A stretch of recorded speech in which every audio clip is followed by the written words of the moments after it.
$3, 600 a year is leaking from your business account through one hidden corporate card fee, and your issuer buried it on page 47 of the cardholder agreement. Most small business owners believe corporate card fees are transparent. One rate, one annual fee, one fee schedule. Right. Wrong.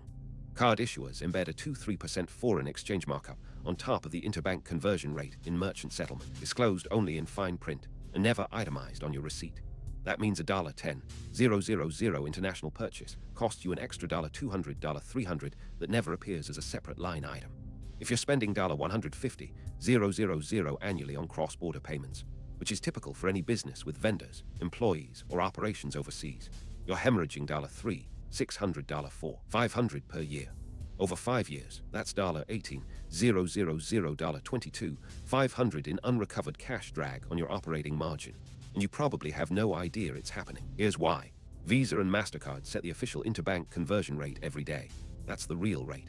But when your Chase Inc., American Express Corporate, or Brex card processes an international transaction, the issuer adds their own markup, typically 1-3% on top, and pockets the difference. This markup is legal, it's disclosed, and it's almost never noticed because it's baked into the final settlement price, not separated as a fee. Let me show you the math. Research on corporate cardholder agreements shows Chase Inc. averages a 2% FX markup.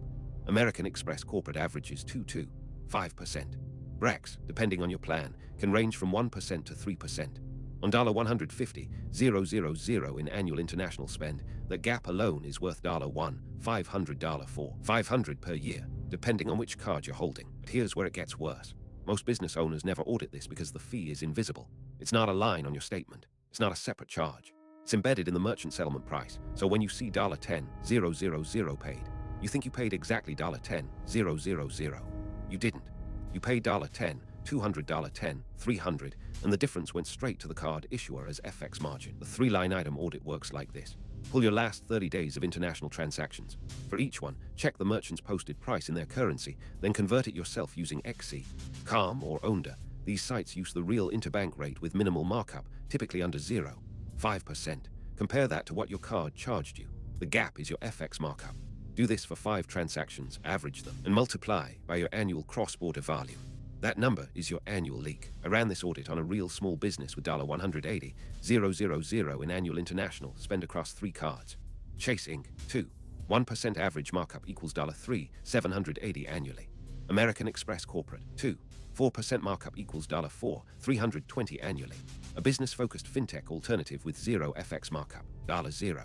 The delta over 1 year, $4, 050. Over 5 years, $20, 250.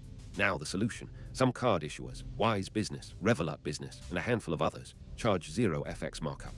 They pass through the interbank rate directly or add only 5%. If you're spending $150,000 plus annually overseas, switching from a 2% markup card to a 5% markup card saves you $250 per year. That's real money that stays in your operating margin. But here's the catch. These 0 markup alternatives often don't integrate with your existing accounting stack the way Chase or Amex do.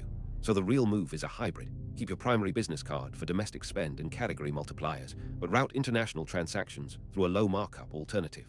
This takes 10 minutes to set up and recovers thousands annually. The timing matters too. Q1 is tax reconciliation season. If you haven't audited your statements yet, run this audit today.